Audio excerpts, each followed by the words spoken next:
Sebelum tonton videonya jangan lupa subscribe ya guys ya, karena subscribe itu gratis. Oke, di sini gue pakai suara robot karena suara asli gue lebih jelek daripada robotnya ya guys ya. Oke guys, balik lagi bersama channel saya Rifki Official ya guys ya. Sekarang saya lagi membahas tentang anime ya guys ya. Oke, di sini gue ada pantun ya guys ya, buat kalian semua ya guys ya yang di sana. Jika saya gagal, saya akan terus mencoba lagi dan lagi ya guys ya, sampai berhasil, karena saya punya 1001 cara untuk mengalahkan kegagalan. Tidak ada hasil yang mengkhianati usaha. Mencoba berusaha mencari subscriber dari kalian ya guys ya. Oke, terima kasih guys.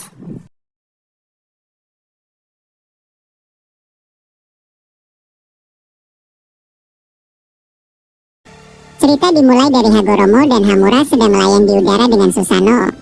Saat itu di perjalanan Hagoromo menyaksikan bulan itu benar-benar memiliki cahaya putih yang sangat tajam. Daratan yang terkena sinar itu langsung retak dan perlahan amblas.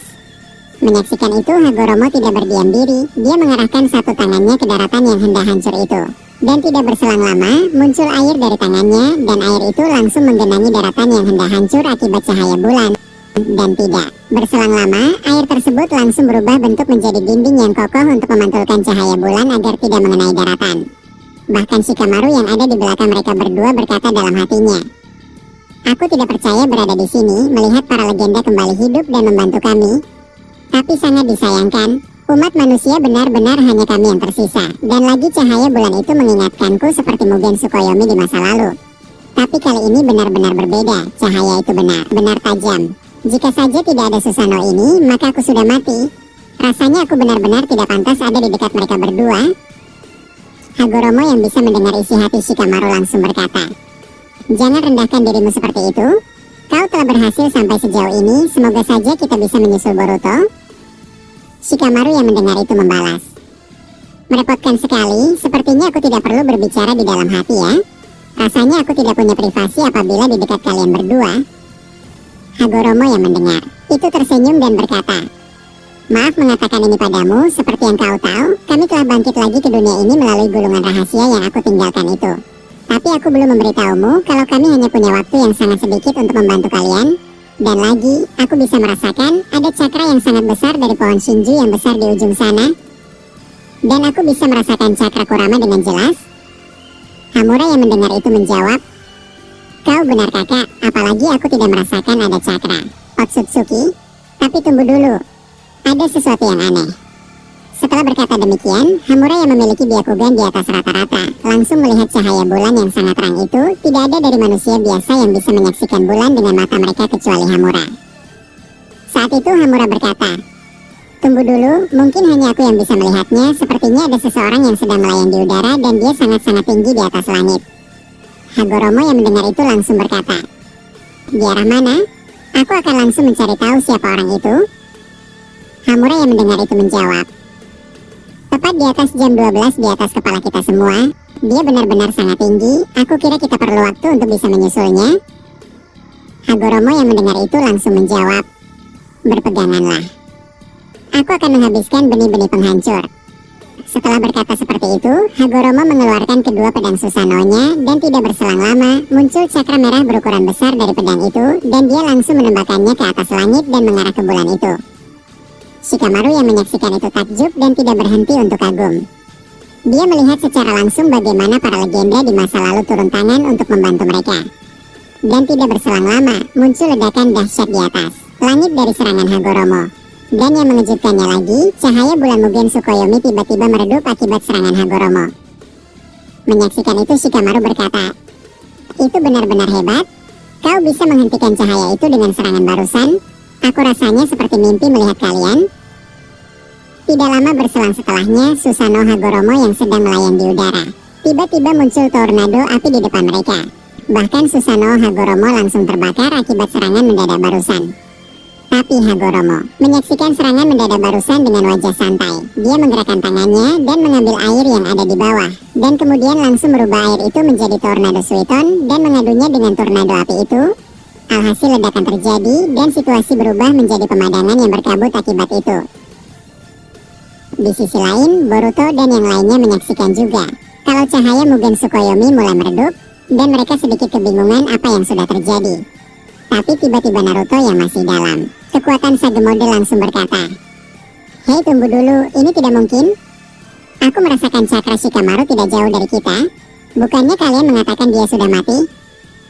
Sasuke yang mendengar itu menjawab, "Apa maksudmu Naruto? Kau bisa merasakan dia? Seharusnya dia sudah mati setelah tidak bersama kami seperti yang lainnya juga." Naruto yang mendengar itu membalas, "Tunggu dulu Sasuke, ini benar-benar mustahil. Aku tidak bercanda, aku merasakan ada cakra kakek Rikudo bersamanya, bahkan ada satu lagi. Apa mungkin dia dikendalikan musuh?"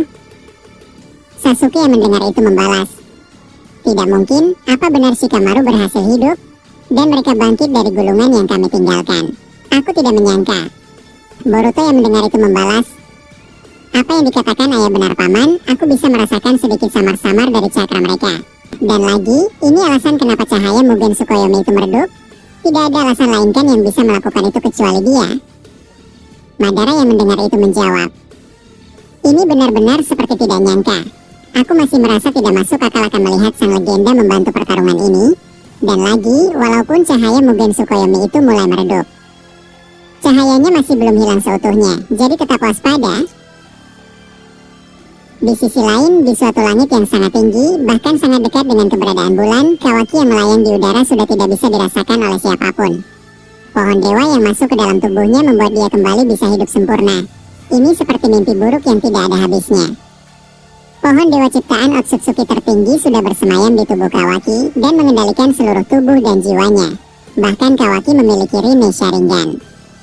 Saat itu di alam bawah sadarnya, dia yang sedang dirantai dan tidak bisa berbuat apa-apa, menyaksikan ada seseorang dari kegelapan yang perlahan datang mendekatinya. Saat itu Otsutsuki tertinggi muncul dan berkata kepada Kawaki, "Hei bocah, sepertinya teman-temanmu berhasil mengalahkanku dan membuat aku mati dan tidak bisa bangkit lagi. Tapi yang sebenarnya mereka tidak tahu, aku memilih membuat skenario ini agar mimpi buruk mereka tidak akan pernah selesai. Mereka akan jatuh dalam keputusasaan. Ya walaupun wujudku benar-benar sudah musnah di dunia mereka." Kawaki yang mendengar itu menjawab dengan tubuh yang lemah, "Bajingan kau, ternyata kau yang melakukan ini padaku. Aku tidak percaya kalau kau mati dibuat mereka sialan. Jadi apa rencanamu sekarang? Apa kau yang membuat pohon dewa busuk itu masuk ke dalam tubuhku?" Otsutsuki tertinggi yang mendengar itu membalas, "Tentu saja, aku sudah berada di tingkat tertinggi dari siapapun di dunia ini. Aku sangat bosan jika bertarung dan terus bertarung. Entah mengapa aku sangat senang memilih skenario ini untuk melawan. Tapi jangan khawatir bocah Wadaishiki, aku sudah mati dan bahkan Uchiha brengsek itu mengambil mataku.